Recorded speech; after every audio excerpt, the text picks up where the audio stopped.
Assalamualaikum warahmatullahi wabarakatuh. Halo teman-teman, perkenalkan saya Daidar Abdurrahman, mahasiswa Fakultas Teknik Universitas Mula Warman, program studi Teknik Informatika angkatan 2017. Video kali ini adalah sebagai bentuk program kerja dari kelompok kami mengenai program kuliah kerja nyata Universitas Mula Warman. Di mana di video kali ini saya akan menjelaskan bagaimana cara menginstal ulang Windows menggunakan media flash disk. Bagaimana caranya? Simak video ini ya. Oke teman-teman, jadi langkah pertama yang kita lakukan adalah mencolokkan drive flash disk kita ke PC. Di sini drive flash disk saya bernama ini. Lalu selanjutnya kita mendownload software yang namanya Rufus, di mana Rufus ini membuat USB kita flash disk menjadi media bootable. Teman-teman bisa mendownloadnya hanya sekitar 1 MB. Karena saya sudah mendownload.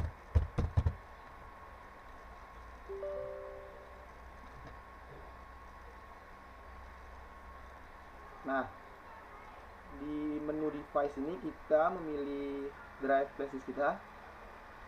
Lalu kita pilih ISO dari Windows 10. Teman-teman bisa mendapatkan file ISO ini dengan cara mendownload di internet. Jika sudah, kita klik tombol start. Nah, jika keluar peringatan seperti ini, disarankan teman-teman untuk membackup file-file penting di dalam flash disk tadi, karena flash disk ini akan berisi file ISO, jadi semua data-data yang ada di dalamnya akan terhapus. Proses pembuatan ISO ini memakan waktu sekitar 5-10 menit, jadi teman-teman bisa menunggunya. Oke teman-teman, jadi proses pembuatan bootable-nya sudah selesai. Jika sudah, kita bisa meng-close-nya, dan file bootable-nya itu seperti ini. Nah, jika sudah selesai tahap ini, kita sudah bisa melanjutkan ke proses instalasi Windows. Jadi kita colokkan flash disk-nya. Oke, selanjutnya kita menyalakan PC kita. Sebelumnya kita harus masuk menu BIOS dengan cara menekan tombol del. Setelah itu akan keluar tampilan seperti ini. Di sini saya memilih SanDisk Cruiser karena USB SanDisk Cruiser. Nah, semua motherboard itu beda-beda ya cara masuk menu BIOS-nya. Saya akan menampilkan daftar tombol untuk masuk ke BIOS. Oke teman-teman, jadi ini ada beberapa daftar merek motherboard. Untuk bisa masuk ke menu BIOS-nya, teman-teman bisa melihat sendiri tombol apa yang harus dipencet. Nah, selanjutnya kita akan masuk ke tahap awal proses penginstalan Windows. Nah, di sini akan ada muncul dialog box untuk mengisi bahasa apa yang harus kita install di Windows itu. Kita pilih saja ya, English United States. Kita klik tombol next dan klik tombol install. Kita tunggu beberapa saat sampai proses ini selesai. Oke, di tahapan ini kita memilih Windows akan kita install. Di sini saya memilih Windows 10 Pro karena menurut saya ini adalah versi terbaik. Teman-teman juga bisa memilih versi yang lain jika teman-teman berminat. Kita pilih Windows 10 Pro dan kita klik tombol next-nya.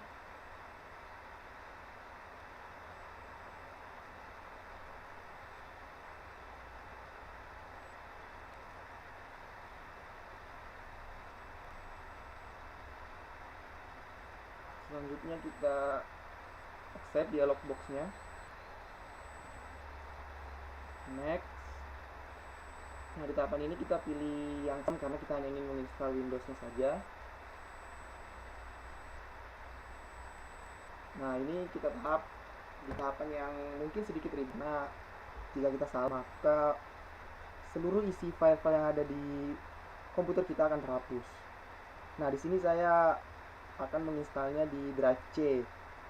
karena saya biasanya misalnya di sana. Nah, jadi isi dari drive C itu bisa kita hapus semuanya, karena drive C di komputer saya hanya berisi sistem operasi dan juga aplikasi-aplikasi. Untuk di drive D nya tidak perlu kita hapus, karena mungkin teman-teman ada memiliki file-file penting di drive D. Jadi untuk drive D tidak bisa kita hapus, dan di drive C nya kita install, klik tombol next. Nah, di tahapan ini kita cukup menunggu saja sampai proses instalasi Windows selesai. Kira-kira memakan waktu 5 sampai 10 sampai 20 menit. Nah, teman-teman, di tahapan ini proses instalasi hampir selesai.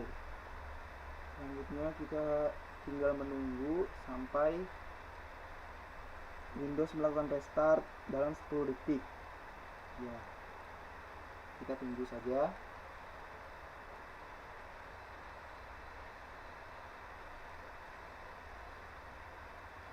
Komputer sedang melakukan proses restart.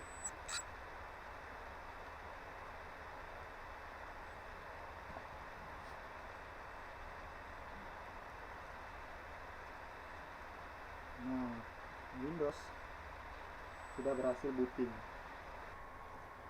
Di tahapan ini Windows sudah berhasil booting, jadi kita tinggal menunggu saja proses loading dan juga menyelesaikan beberapa finishing agar Windows siap digunakan. Sini kita akan menyetel di mana kita region, di mana kita tinggal. Di sini kita pilih Indonesia.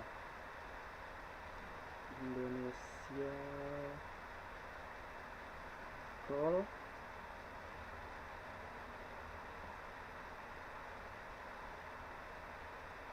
Ya, ini di Indonesia. Pilih yes.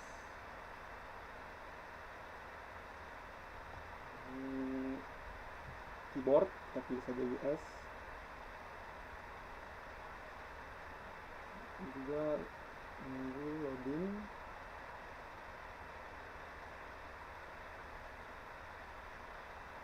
Oh ya, ini kita menyetel jaringan internet di komputer kita.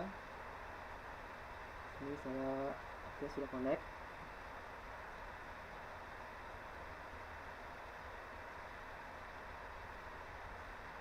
Ya, teman-teman bisa menunggu proses loadingnya. Oke, di tahapan ini teman-teman bisa menyetingnya sebagai personal PC ataupun menggunakan email maksudnya. Jadi saya menggunakan sebagai personal PC, sign in Microsoft. Ini saya akan menamai PC saya dan juga menyetel passwordnya. Teman-teman bisa melakukan sesuai dengan keperluan masing-masing. Ya, setelah melakukan proses pengisian password dan juga penamaan komputer, selanjutnya Windows telah berhasil diinstal. Jadi kita tunggu saja biar sistem yang melakukan sisanya.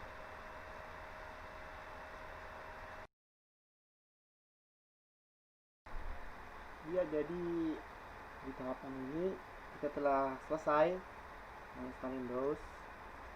Nah, ini dia halaman awalnya.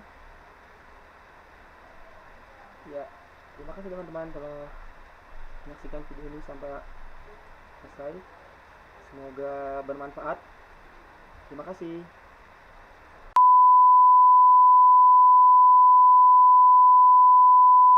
Halo teman-teman, kembali lagi bersama saya Dades Abdurrahman.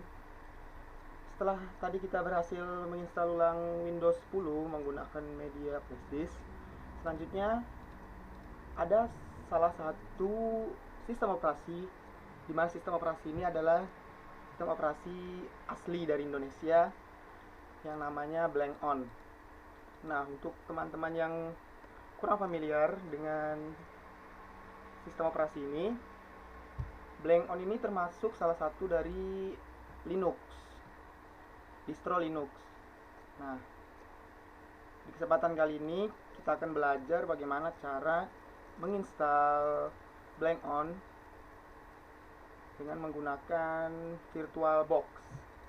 Nah, untuk teman-teman yang kurang familiar dengan VirtualBox ini adalah perangkat lunak virtualisasi yang dapat digunakan untuk mengeksekusi sistem operasi tambahan di dalam sistem operasi utama.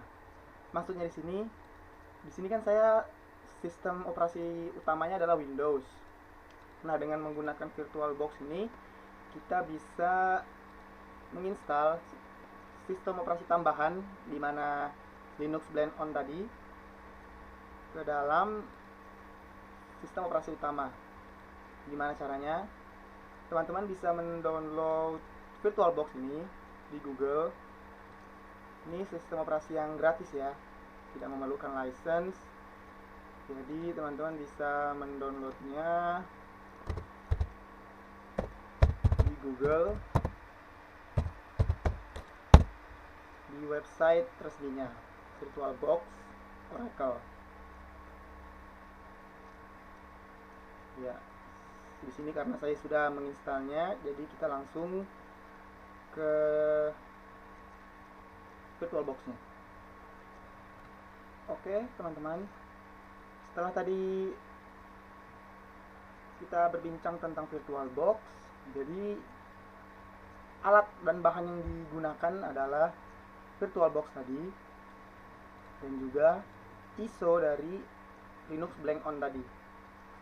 Teman-teman bisa mendapatkan ISO Linux Blank On dengan mendownloadnya juga dari internet,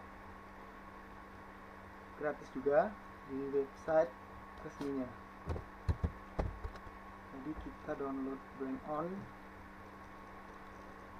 Perlu teman-teman ketahui, Blank On ini adalah salah satu distro Linux asli Indonesia, di mana menurut beberapa sumber Blank On ini termasuk 100 Linux terbesar di dunia. Jadi kita perlu berbangga karena Indonesia punya Linux yang diakui oleh dunia. Di sini Blank On kita download yang versi 64 bitnya. Setelah Linux Blank On ISO-nya telah kita download dan juga VirtualBox telah kita download, selanjutnya kita masuk ke proses penginstalan Linux Blank On. Di sini kita bisa mengklik tombol New. Di sini kita namakan Linux Blank On. Teman-teman bisa namanya sesuai keinginan teman-teman. Tipenya kita sini pilih Linux. Di sini saya menyimpannya di folder C. Dan juga untuk versinya kita pilih ya Linux 64 bit. Next. Di sini kita setel RAM-nya sebesar 1 GB. Teman-teman bisa menyetelnya sesuai keinginan teman-teman. Di sini saya akan menggunakan settingan basic, di mana settingannya 1 GB. Next. Create virtual hard disk now.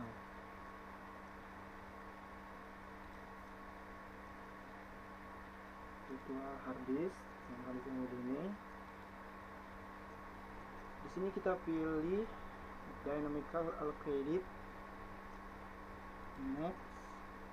Nah, di sini teman-teman bisa mengatur berapa jumlah gigabyte untuk hard disk yang diperlukan. Di sini saya menggunakan harddisknya sebesar 8 GB. Teman-teman bisa menggunakannya sesuai kebutuhan. Di sini saya menggunakan setelan basic saja 8 GB. Kita klik tombol create. Nah, di sini sudah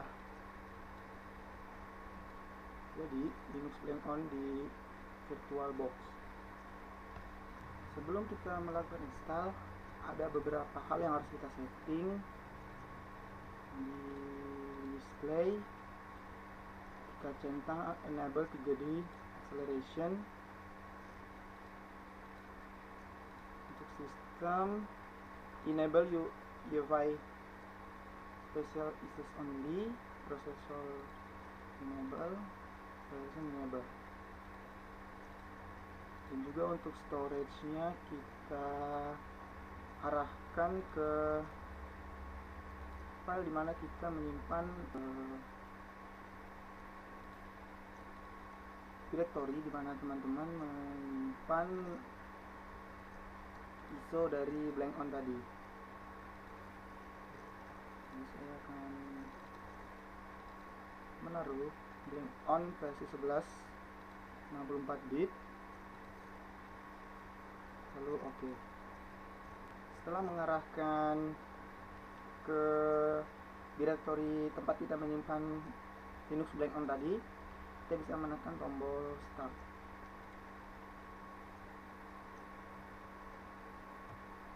Kita menunggu.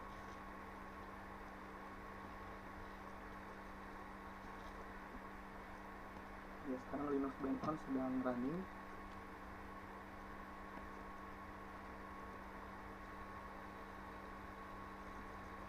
Di proses ini blank on sedang melakukan booting dan juga membaca file-file ISO tadi. Nah, setelah selesai, ya jadi ini teman-teman tampilan awal dari instalasi blank on. Kita memilih bahasa Indonesia, pasang blank on.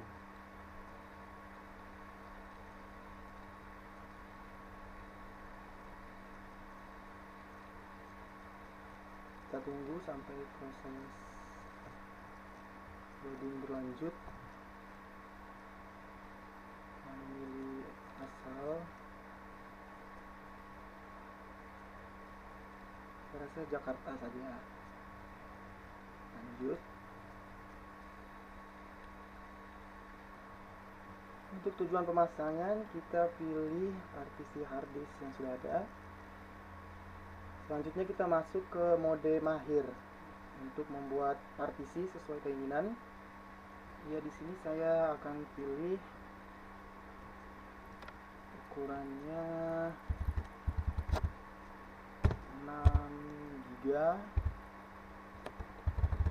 595. Ini partisinya kita pilih primary root. Jadi harddisk ini sebagai rootnya, saya akan membuat dua partisi, root dan swap. Mount point-nya kita klik slash sebagai tanda kalau ini partisi untuk root. Buat partisi. Selanjutnya kita membuat partisi swap. Partisi swap, mount point-nya yes swap. Di sini saya menggunakan partisi swap sebesar 2 GB karena tadi RAM yang kita gunakan sebesar 1 GB. Jadi untuk swapnya disarankan untuk 2 kali besar dari kapasitas RAM yang tadi ditentukan di awal. Di sini kita masuk ke menu personalisasi. Teman-teman bisa mengisi menu ini sesuai dengan keinginan teman-teman. Di sini saya akan menamai PC saya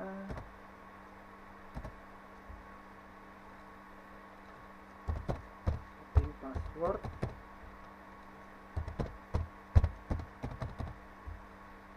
lanjut. Ringkasan pemasangan sudah sesuai, pasang blank on. Kita klik pasang blank on.